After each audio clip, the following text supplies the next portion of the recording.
Você sabia que no livro do Apocalipse, Deus fala aonde está o trono de Satanás?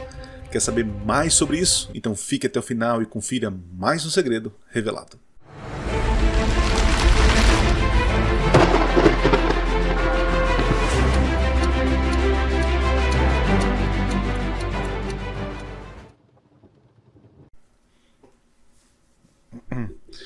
Olá, seja bem-vindo a mais um vídeo do canal Minuto Profético. Esta semana foi uma correria aqui no meu distrito, né? Várias viagens, treinamentos, então eu não consegui produzir conteúdo, né? Tô até parado no Instagram. Falar nisso, se você quiser seguir a gente no Instagram, é @Cecilio7, tá bom? Então eu resolvi estudar mais a semana e dar continuidade à nossa série Segredos das Cartas do Apocalipse. Se você não assistiu ainda os vídeos anteriores, nós lançamos 3, se eu não me engano. Esse aqui é o 4º vídeo da série, tá aqui ó, para você assistir, tá bom? Lembrando também os nossos últimos vídeos, que foram só vídeos de react e tretas, né? Tá aqui também os últimos vídeos para você assistir. Então chega de treta por enquanto, né?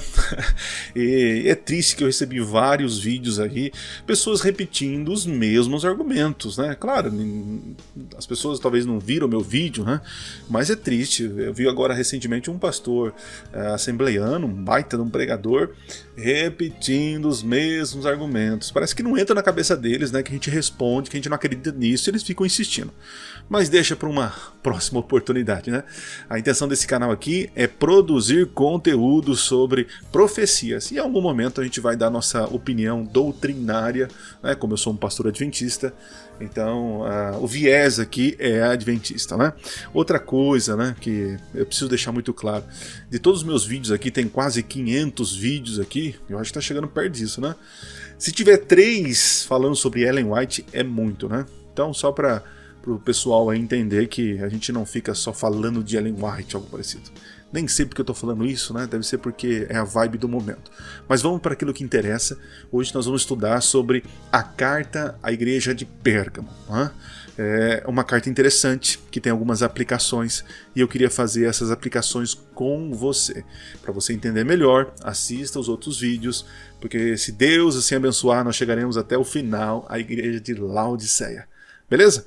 Vou colocar na tela aqui para a gente poder estudar. Lembrando que esse material que eu vou apresentar aqui para vocês, olha aí, ó, esse material vai estar no nosso grupo do Telegram. Tá? Eu até criei um grupo no WhatsApp, tá aqui o link aqui embaixo na descrição, você pode pegar esse material para você. Tem outros materiais lá também, a ideia dos grupos aí é estreitar os nosso relacionamento, beleza? Muito bem, está na tela a terceira carta, a carta de Pérgamo, né? Deixa eu colocar meu laser aqui, que fica muito bom. Olha o laser aí, ó. Tá aqui funcionando, né? Tudo certinho. Então vamos lá. Vamos para nossas curiosidades sobre esta carta, ou sobre a cidade de Pérgamo, né? Vamos lá. Uma igreja que ficava 300 metros acima do mar. Por isso o nome Pérgamo, né? Que significa exaltação ou elevação, tá? Uma igreja que vivia em meio às práticas mundanas e que se misturou com o erro. Né? Esmirna viveu uma perseguição, mas Pérgamo era tranquila. Pode ser aí que veio a fraqueza espiritual. A cidade era o centro do culto ao imperador naquela província. Pérgamo, ele era realmente um centro aí de adoração aos vários deuses, inclusive ao imperador. Né? Outra curiosidade. Foi Pérgamo que desenvolveu a produção de couro como um produto para ser usado na escrita de livros, né? Por falta de papiro, eles criaram os pergaminhos, né? Não sei se você já teve esse pensamento, né? Alexandria, que tinha a maior biblioteca, né? Que usava todo o papiro ali, descobriu que Pérgamo estava querendo fazer uma grande biblioteca.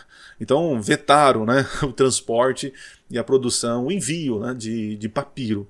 Então Pérgamo, na crise, não tinha o papel ou papiro para escrever, eles então começam a desenvolver a técnica em pegar o couro do animal, secar tudo certinho, e então começaram a escrever. A vantagem do pergaminho é que você pode escrever na parte da frente e na parte de trás, né? E é um material que dura muito mais. Então na crise surgem as oportunidades, né? Então, curiosidade para você. Tem mais curiosidade? Tem, né? Vamos lá. Conhecida por muitos como a cidade da serpente. Vou explicar. Né, por causa do deus Asclépio ou Esculápio. São nomes que aparecem na literatura, né? É o mesmo deus, é o deus da cura. Interessante que o símbolo era uma serpente. Né? É interessante, olha quanta coisa, né? No Antigo Testamento, quando as pessoas eram picadas, Deus pediu para Moisés fazer uma serpente. Quem olhasse, né, cresce, eram curados. Então, de alguma maneira, a serpente permeou no pensamento como um símbolo de cura. Então na cidade tinha o símbolo da cobra, essa serpente, que era sobre o deus, esse deus aí, o Asclépio ou Esculápio. Né? Vários livros trazem como Asclépio e outros trazem como Esculápio. Né? Que nome diferente, né? Então até hoje, gente, quando a medicina tem o símbolo da cobra lá, tá bom? Da espada, porque é conhecido como a cidade da espada? Por causa da autoridade do procônsul. Deixa eu... Aqui tá muito luz na minha cara aqui. Muito bem. Porque ele tinha autoridade assim, ele era juiz, né, o procônsul aí, ele poderia matar, julgar a espada. Tá? E do altar de Zeus, que é um dos altares que estavam lá, né? E por ter muito destaque, provavelmente Jesus está falando sobre esse trono de Satanás, que foi a chamada do vídeo que eu fiz aí, né? Muito bem, o que mais? Tem mais curiosidade? Tem. Pérgamo foi a primeira cidade da Ásia a apoiar, olha lá, o culto imperial e ter um templo dedicado à adoração do imperador romano. Então ficou bem descarado, né, essa questão. E os cristãos que moravam lá tinham essa dificuldade, né? Servir ao Senhor ou adorar a outro Senhor, o imperador e a deusa Roma e tantos outros deuses. Então, uma situação complicada, uma cidade complexa para a adoração ao Deus verdadeiro. Né?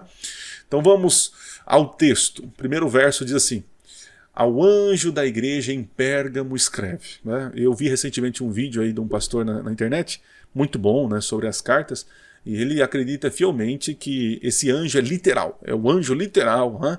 A palavra aqui, angelos, pode ser traduzido como mensageiro. Como eu falei nos vídeos passados, provavelmente essa carta era para o presbítero, o líder, o mensageiro, que leria a carta para toda a congregação. Né? Por isso que é bem-aventurado aquele que lê e aqueles que ouvem esta mensagem.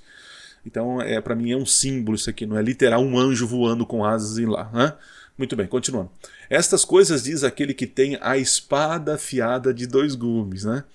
Ela corta dos 2 lados. A gente vai explicar um pouco sobre isso. Conheço o lugar onde você mora, que é o lugar onde está o trono de quem? De Satanás. Sei que você conserva o meu nome, olha que bonito, e não negou a fé que tem em mim.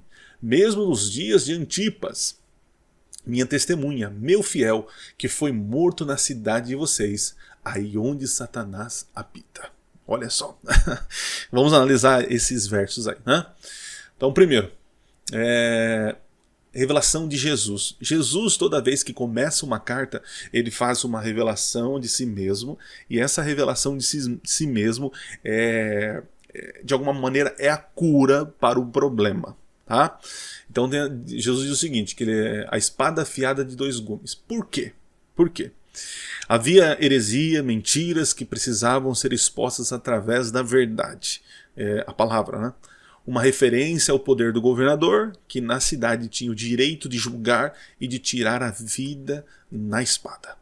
Então quem ouviu essa mensagem, lá os moradores, os irmãos nossos em Pérgamo, quando falou, eu tenho a espada, né, que sai da minha boca, né, a espada de 2 cortes. A ideia é o seguinte, né, a palavra de Deus, por que ela tem 2 cortes? Porque é a mesma palavra que exorta, que fere o pecador ou o pecado, é a mesma palavra que também traz cura, é o outro corte da espada, traz cura, traz justiça. Então Jesus é o verdadeiro juiz que pode julgar, que tem autoridade sobre a vida. não o governador, não o procônsul, entendeu? Então as pessoas que ouviram essa mensagem naqueles momentos falaram assim, peraí, eu não preciso ter medo da espada do governador, eu preciso ter medo da espada do Senhor. Ó, ok? Continuando, vamos lá. O conhecimento das obras da igreja, no verso 13, né? Ele fala assim, eu conheço o lugar onde habitas. Jesus sabia as condições do local onde se encontrava a igreja e como que estava lá, idolatria, prostituição, sacrifício a ídolos, e nesse lugar a igreja precisava ser fiel. Então, para você que vive num trabalho, que você está em um lugar, numa família que não tem essa prática de fidelidade, nossos irmãos em Pérgamo sabiam o que é isso. E melhor ainda, Jesus sabe dessa situação. E pela graça de Deus, Deus dará força e poder para você ser uma testemunha, mesmo em condições desfavoráveis ao Evangelho. Tá bom? Muito bem, Jesus sabe, ele conhece, né? Continuando. Trono de Satanás. Pérgamo era famosa por possuir um altar ao deus Zeus. Segundo a tradição, quando Babilônia foi destruída, alguns sacerdotes se refugiaram naquela região, dando continuidade à adoração politeísta, olha interessante, adotada pela Grécia e Roma, e infelizmente entrando na igreja. Então o trono de Satanás, eu vi alguns livros aqui, falando nisso, li vários, né? Para poder chegar a algumas conclusões. Então o trono de Satanás pode ser algumas coisas, pode ser o trono de Zeus, pode ser desse deus aí que era considerado também como curandeiro e também salvador, o Eclápio, o nome é estranho aí, né? E também outros deuses que tinha lá. É que a questão é o seguinte, aqui é a questão onde está a nossa adoração, onde está o nosso coração. Tudo aquilo que toma lugar do trono de Deus, que é o nosso coração, ele se torna um ídolo. E ali é um trono de Satanás. Entendeu? Então as coisas hoje do dia a dia podem se tornar um trono de Satanás. Talvez a pornografia, talvez o adultério, talvez a mentira, talvez o roubo, talvez... tem tantas coisas, né? Então cuidado para que você também não torne o teu coração um trono de Satanás, né? Perigoso. Continuando. Elogio e exortação. Conservas o meu nome e não negaste a minha fé. Que bonito, né? Muitos ali conservaram a fé e não negaram o nome de Cristo, né? E com relação a negar o nome de Cristo, você tem exemplos ali, né, em Apocalipse 20, verso 7, que diz que não entrarão no reino dos céus os covardes, né? Tem a ver como se portar como tal e não ser covarde. Os salvos, né? No capítulo 14 apresenta como aqueles que não têm medo, né? Que são pessoas que foram fiéis até o fim, não negaram, né? Lembrando que Jesus fala, aquele que negar o filho, né, aqui na terra, o filho vai negá-lo diante do Pai, né? Então aqui um elogio a esta igreja e também faço aqui as minhas palavras desta carta para você, né? Deus te abençoe e te ajude a ser fiel e a não ter medo da verdade, ok? Continuando. Antipas. Né, é uma junção. Antipas é uma junção de palavras. Anti, no lugar de ou contra. São as possibilidades, né? E paz, que pode ser tudo. Paz de pan, né, paz. Ou uma abreviação de pater, que é pai. Mas provavelmente que seja contra todos. Eu procurei aqui várias possibilidades desse nome, da questão. E o que fez mais sentido é essa observação, essa tradução aqui, ó, contra todos. Por quê? Ele era uma testemunha fiel, vivia num mundo totalmente contrário à sua fé, então ele era contra todos, né? Eu não sei exatamente se esse rapaz viveu, não temos provas, assim, mas alguns contam que ele foi um mártir e que ele foi jogado dentro da barriga de um boi, né? Que eles faziam um boi de bronze, colocavam as pessoas lá, acendiam como se fosse uma churrasqueira e aquele metal ia esquentando e a pessoa lá dentro era morta, né? Olha que situação. Mas Antipas, ele foi contra todos, né? Para defender sua fé, ele foi fiel até o fim. Agora um detalhe. Mártir, que é a palavra para testemunha, sempre significou testemunha. Mas com o passar do tempo, as testemunhas de Jesus, eles eram conhecidos porque eles eram mártires, eles morriam pelo seu testemunho. Marte começou a ter a conotação de aquele que morre por uma verdade, entende? Então há um significado a mais. No primeiro século ali era uma testemunha. Hoje, quando a gente pensa em Marte, a gente pensa em alguém que deu a vida pela verdade. Avancemos, bora lá. Mais texto. Tenho, porém, contra você algumas coisas. Vamos lá.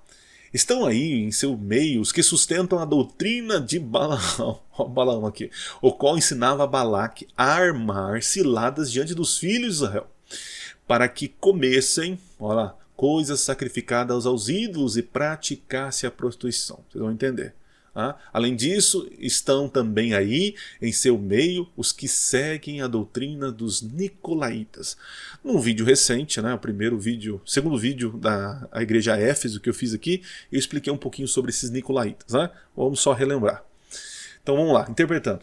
Sustentam a doutrina de Balaão. Balaão é uma junção, são palavras hebraicas, é uma palavra hebraica, né? É uma junção. An e Baal, né? Não é o Baal que a gente conhece, né? Então, literalmente seria destruição do povo, né? Ou engolir o povo. Então, o nome Balaão é aquele que destrói o povo. Diferente, né? Estranho, né? Mas tem sentido. Destruir que povo? É aquele que destruiu o povo de Deus, né? Naquela época, né? Tem as referências bíblicas aqui para você consultar, né? Com prostituição, sacrifícios e ídolos, adoração ao falso Deus. Balaão, ele com a ajuda aí de Balaque, né? Quer dizer, Balaque com a ajuda de Balaão, conseguiram destruir o povo de Deus, né? O que eles fizeram? Eu coloquei aqui, são as ciladas para comerem. Lá no passado, Balaão ele foi contratado para amaldiçoar o povo de Deus, amaldiçoar, né? E Balaão entendeu que não é só proferir palavras, determinar que as coisas acontecem, né? Então ele precisava retirar a bênção de Deus para que Balaque e seu exército conseguissem destruir o povo de Deus. Então qual seria a maneira? Fazer com que eles se envolvessem com prostituição, com idolatria e com adultério, e foi o que Balaão fez, né? Balaque não conseguiu destruir o povo de Deus. Balaão foi pago e seduziu o povo de Deus com bebidas, olha lá, festas, prazeres sexuais. Quando perceberam, estavam entregues a outros deuses. Assim Deus retirou a bênção do seu povo. Tudo a ver com Pérgamo. Os irmãos em Pérgamo estavam vivendo nessa situação, onde eles deveriam prestar culto a outros deuses, comer comidas dos deuses, beber a bebida, enfim, é uma situação assim complicada. E aí nós temos os Nicolaitas, provavelmente seguidores do diácono Nicolau. E olha o que significa Nicolau, aquele que conquista o povo. Ele foi eleito como o diácono, né? E provavelmente porque era uma pessoa eloquente, um servidor. Só que com o passar do tempo, doutrinas e ideias errôneas foram entrando na cabecinha de Nicolau e ele começou a pregar que os pecados sexuais, o que você faz com o corpo, não afeta a sua vida espiritual. E isso é uma heresia, né? Porque aquilo que você faz com o corpo realmente traz consequências para a sua vida espiritual. Então, provavelmente, os Nicolaitas são esses que estavam pregando que o pecado da carne não afeta o pecado, a vida espiritual, né? É um erro, um equívoco. Muito bem, vamos avançar? Vamos para o texto? Portanto, arrependa-se, senão irei até aí sem demora. Olha Jesus falando. E lutarei contra eles com a espada da minha boca. Então veja que aqui é uma ameaça, né? Jesus ameaçando para que o povo tomasse postura. Né? Tomasse postura. Quem tem ouvidos, ouça o que o Espírito diz a Pérgamo. Não, que diz às igrejas. Aqui é um ponto importante. Cada carta, claro que tinha um destino ali, mas cada carta era para ser lida para todas as igrejas. Todas elas passavam por dificuldades, né? Em especial, Pérgamo tinha esse problema, Esmirna aquele, mas todas deveriam ser exortadas para entender o todo da vida cristã e as dificuldades, tá bom? Ao vencedor darei do maná escondido, olha aí. Também lhe darei uma pedrinha branca, e sobre essa pedrinha um novo nome, escrito, o qual ninguém conhece, olha aí, exceto aquele que o recebe. Como assim? Né? Vamos ver. Primeiro, ferir com espada, símbolo de fazer justiça, né? Jesus, no capítulo 19, diz que ele volta e sai uma espada afiada da sua boca que fere as nações, né? Justiça, lembra que eu falei? A palavra de Deus, ela é cortante, ela fere, ela machuca o pecador, mas também ela traz paz, conforto e segurança, né? O que mais? O maná escondido, o que seria isso? Quando parou de descer o maná, o sacerdote ele pegou e guardou, né? Eles guardaram no potinho esse maná e colocaram dentro da arca da aliança, um símbolo de que o sustento ainda, Deus iria cuidar do povo, não ia chover maná, mas a ideia é que na eternidade, com o fim do pecado, Deus ele continuará suprindo o seu povo, né? Então uma promessa para o vencedor, que ele será sustentado pelo pão dos céus, né? Jesus é o pão que desceu do céu, né? Mas olha que detalhe interessante. Aqui é um contraste entre o pão divino e o pão dos ídolos. Qual você prefere? Quem que você quer que sustenta você? Os deuses, como haviam deuses, muitos sacrifícios, pessoas usufruíam desse alimento, ou você quer se alimentar do pão divino? É uma promessa, né? Lembra-se que não só de pão virá o homem, mas de toda a palavra que procede, que sai da boca de Deus, né? Continuando. Pedra branca, eu procurei várias coisas sobre essa pedra branca, vou trazer algumas opções para você, que todas fazem sentido, né? Então vamos lá, primeira possibilidade. Usava-se duas pedras em julgamento, uma preta, condenação, e a outra branca como absolvição.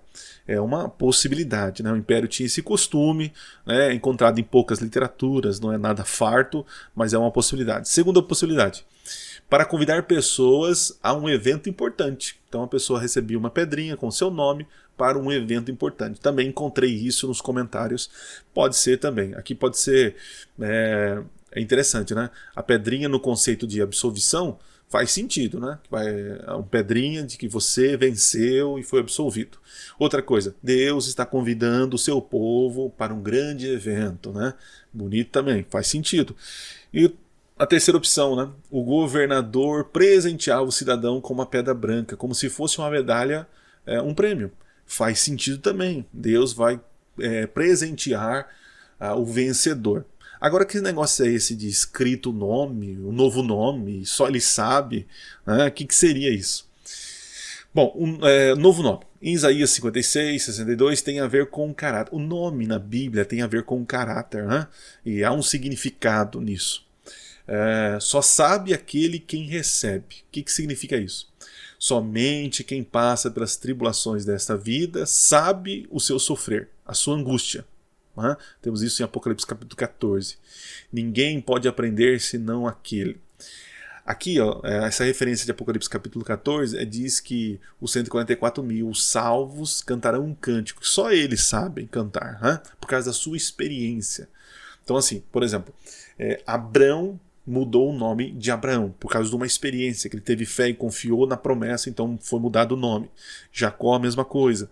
Então a ideia da mudança de nome é mudança de caráter, de perspectiva, de visão. Então, e os nomes têm significados. Então, por exemplo, eu chegarei no céu, né, na eternidade, e aí eu saberei o meu novo nome, as minhas lutas que enfrentei. Então, hoje eu me chamo Adriano, mas sei lá, vou chamar, sei lá, um nome lá. Aí a pessoa... Assim, qual o seu nome? Ah, o meu nome foi mudado, meu nome é fulano. Mas por quê? Por quê? Porque eu passei por isso, por isso, por isso, por isso, por isso, e eu sei o quanto eu sofri e o quanto Deus foi misericordioso, e Deus me deu esse nome para lembrar de tudo que passei, das vitórias e conquistas. Olha que coisa bonita, fantástico. Eu acho esse prêmio assim extraordinário. Qual será o seu novo nome? O seu novo nome terá a ver com a sua experiência aqui na Terra, das suas lutas e vitórias. Muito bonito isso, muito bonito, né? Muito bem. Agora vamos para os finalmente. Como eu falei no início da série dessas cartas, existem aplicações, né? Nós adventistas entendemos que as 7 cartas também podem representar períodos e características da igreja, né? Alguns erros que nós cometemos é datar isso, né? E dizer, começou essa característica da igreja de Éfeso no ano tal e terminou no ano tal. Eu não vejo dessa forma, eu discordo de alguns comentaristas adventistas, né? Eu creio sim que cada período da história começou a evidenciar certas características que no passado não houveram. E que essas características, desde Éfeso até Filadélfia, perduram até a volta de Jesus. Tá bom? Tá bom? Perdão. Então vamos lá. Aplicação histórica. Características marcantes na igreja inicialmente no ano de 313 depois de Cristo, com o Édito de Milão. Lembra que Constantino ele assume o poder e havia um decreto de Justiniano, agora eu não lembro qual, Diocleciano, que era tolerância zero ao cristianismo. Isso foi do ano 303 ao 313, quando Constantino faz um Édito de Milão cancelando essa perseguição, né? Então, dali para frente, o império começa a se aproximar do cristianismo. Então, nós entendemos que a partir daquele momento, o cristão começa a flertar mais ainda com a adoração a outros ídolos e ao paganismo entrando na igreja. Não que no passado não tenha, mas isso começou a evidenciar de uma maneira mais maior, uma questão maior de evidência desse paganismo dentro da igreja, né? Muito bem, após a queda de Roma ocidental, surge o papado, né? E em 533, Justiniano, o imperador, declara o Papa o cabeça de todas as igrejas. Em 538, concede ao bispo de Roma a autoridade sobre as nações, momento de união da igreja com o Estado. Um Estado corrompido, um Estado que adorava deuses, e agora começa a se adaptar ao cristianismo, né? Nomes de deuses é mudado para nome de santos, e vocês sabem a confusão que virou. Então aqui nós vemos que é uma fase, a terceira fase da igreja, onde começa a se unir ao paganismo, ok? E existe também uma aplicação pessoal, né? Satanás usa tudo para nos levar à falsa adoração, né? de adoração. Ele atrai com promessas de prazeres e no final perdemos a bênção de Deus. Precisamos hoje nos afastar das coisas deste mundo. Aquele que é amigo do mundo é inimigo de quem? De Deus.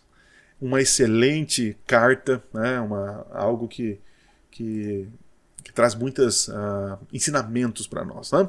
Muito bem, esse material vai estar no grupo do Telegram, no grupo do WhatsApp, vou mandar para vocês. Vocês podem entrar aqui no link aqui embaixo.